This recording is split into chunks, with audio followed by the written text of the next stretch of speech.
En Estados Unidos, la mayoría de los que acceden a préstamos hipotecarios para adquirir una vivienda optan por un plazo de 30 años. Sin embargo, el presidente Donald Trump presentó esta semana una propuesta para abordar el tema de accesibilidad a la vivienda, que consiste en ofrecer hipotecas a 50 años.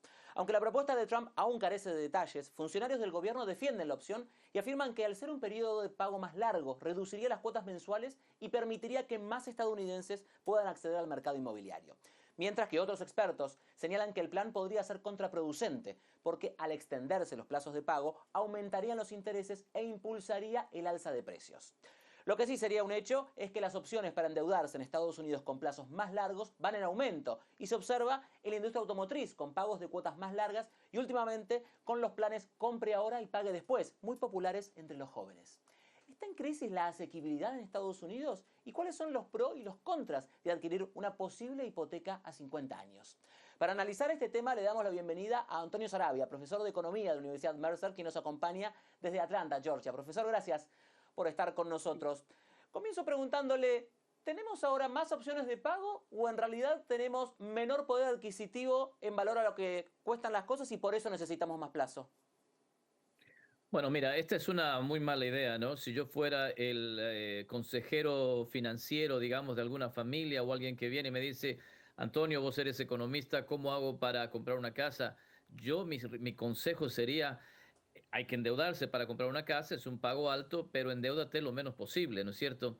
Si nosotros pasemos una hipoteca de 50 años, pues el interés que vamos a pagar casi que se dobla. Es decir, puede pasar, ponerle una casa de $450,000 en Estados Unidos, en 30 años vas a pagar más o menos unos $547,000 en intereses. Si eso lo mueves a 50 años, vas a pagar más de 1 millón en intereses. Es una barbaridad. Entonces, lo que haces con esta propuesta es hacer las casas más caras. Es decir, haces menos asequibles, digamos, la casa porque en el largo plazo son más caras. Yo creo que la gente que se, digamos, se emociona o se entusiasma cuando ve un pago mensual más chico, tiene que pensar más a largo plazo y entender que va a pagar más interés. Aquí esa no es la solución a hacer las casas más asequibles. Hay otras cosas de fondo que se tienen que cambiar. Hablando justamente de este plazo tan largo de 50 años, además, ¿quiénes podrían optar por esta hipoteca a 50 años? Porque hay que tener en cuenta la edad en la cual se termina de pagar y en general muchos bancos no quieren tener deudas con personas que sean mucho mayores de los 70, 75 años, con lo cual habría que ser muy joven para poder optar por un plazo tan largo, ¿no es cierto? Sí, claro, los bancos van a tener eso en cuenta, pero acuérdate que la gran mayoría de la gente no es que se quede en la misma casa y termina de pagar, no es cierto, todos los pagos anuales hasta completar. Generalmente se vende la casa mucho antes de que se acabe la hipoteca y la hipoteca se transfiere al nuevo comprador. Entonces, digamos que esto no tendría que hacer que la gente que acceda a las casas sea cada vez más joven, no necesariamente porque, repito, pueden vender las casas. Pero entremos al problema de fondo, si te parece, Iván. ¿Cómo hacemos las casas más Uh -huh. asequibles en Estados Unidos? Aquí lo que hay que hacer es construir, construir y construir. Si se aumenta la oferta de construcción, pues los precios van a bajar. Y para construir más, tenemos que sacar las regulaciones del medio. Tenemos las regulaciones zonales, tenemos el uso de la tierra, ¿no es cierto? Tenemos estas políticas financieras y esto hace muy difícil y costoso construir una casa. Fíjate que la Asociación de Constructores en Estados Unidos ha estimado que el 24% del valor de una casa, el 24% se debe a las regulaciones. Entonces, lo que tiene que hacer el presidente Trump, y si quiere hacer las casas más asequibles, es sacar las regulaciones del medio, desregular el mercado, dejar que la libre competencia funcione. Para eso también tendría que eliminar el control de renta. Yo sé que la gente se entusiasma con el control de renta. Sí, que pongan control de renta, así no pago más. Pero cuando pones controles de renta, le quitas incentivos a los constructores para construir más casas, ¿no es cierto? El presidente Trump tendría que preocuparse, por ejemplo, de eliminar tarifas. ¿Por qué? Porque las tarifas hacen todo más caro, incluido algunos de los materiales que se usan para construir casas, y por lo tanto eso incrementa el costo. Y finalmente, con esto termino, el gobierno tendría que dejar de gastar tanto, porque cada vez que el gobierno gasta, se presta plata, eso hace subir la tasa de interés y se genera lo que se llama en inglés un crowding out, subes la tasa de interés, haces más caro todo para el resto de la población. Esas son las cosas de fondo que se tienen que hacer para hacer las casas más asequibles. Quiero puntualizar justamente en el tema de las altas tasas y también de la inflación. ¿Cómo complican el panorama de tener una vivienda propia, la inflación persistente que vive los Estados Unidos y las altas tasas que de a poco la Reserva Federal está tratando de ver si le puede bajar? Bueno, las tasas nominales de interés lo que hacen es sumar la inflación, ¿no es cierto? Porque se adecúan, ajustan por la inflación, entonces sube la tasa de interés nominal.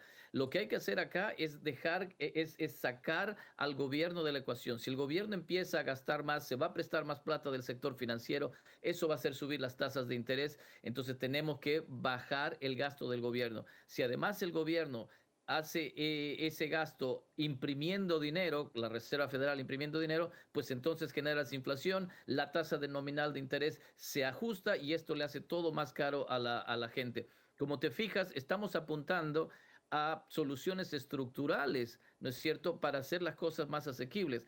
Simplemente decir, bueno, préstense a 50 años, así pueden pagar un menor pago mensual, no es la solución.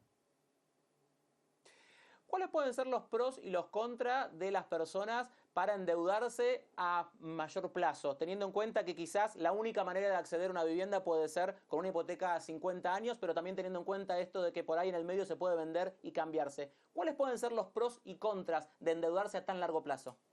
Bueno, cada persona tendría que ver esto de una manera individual y decir cuáles son mis planes, qué es lo que voy a hacer, cómo me conviene manejar mi situación financiera, ¿no? Si yo espero quedarme mucho tiempo en la casa, pues sé que voy a tener que pagar mucho en interés, porque con 50 años de hipoteca vas a empezar a pagar tu principal muy poquito al principio y vas a pagar muchísimo en interés. Como te decía, en un ejemplo de una casa de $450,000, esencialmente doblas el monto en interés que vas a pagar si te quedas los 50 años. Ahora, si otra familia dice, no, yo estoy aquí temporalmente, hago la casa, no es cierto, me presto, pero después la voy a vender, pues entonces puede funcionar de acuerdo a tus objetivos. Eh, pero esto es una decisión individual, ¿no es cierto? La gente tiene que ver sus finanzas individuales para decidir qué hacer.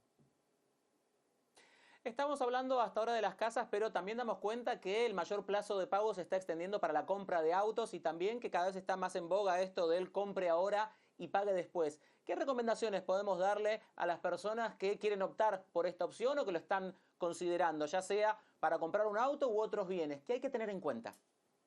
Incrementar el tamaño del préstamo, o sea, hacerlo más largo. Comprar ahora y pagar después siempre resulta más caro. ¿Por qué? Porque mientras más larga sea el contrato, el periodo, la hipoteca, el préstamo, pues más intereses vas a pagar. Así que la gente tiene que tener mucho cuidado. Cuando no compras al contado o cuando no pones un down payment, un pie inicial significativo, lo que vas a hacer a través de la vida del préstamo es pagar mucho más en interés. Mi recomendación es hacerte préstamos los más cortos posibles, tratar de pagar cada vez más, cada mes pagar un poco más de lo que debes pagar para así reducir el principal y evitarte esos intereses. Si no, estás haciendo todo más caro. Repito, esto la gente lo tiene que ver de manera individual, cuál es su proyecto de vida, qué es lo que tiene que hacer. En algunos casos funcionará si van a revender el auto, si van a revender la casa muy rápidamente, pero para las otras personas se está haciendo cada vez más caro, ¿no? Por último, profesor, quiero preguntarle por el tema del refinanciamiento. ¿Cuándo hay que refinanciar una deuda? ¿Cuándo aplica? ¿Cuándo hay que sentarse y decir, bueno, no llego con esto, a ver cómo hago?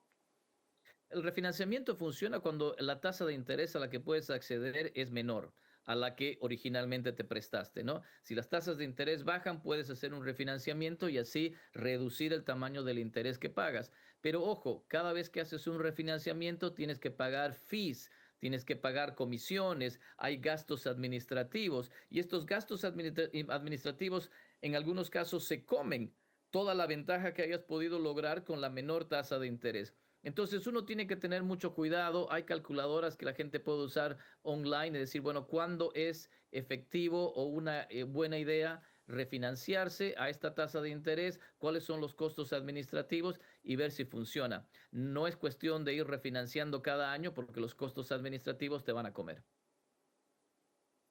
Antonio, gracias por haber estado con nosotros. Siempre es un gusto tenerlo aquí con nosotros. Era el profesor Antonio Saravia quien nos estaba acompañando. Un placer, gracias.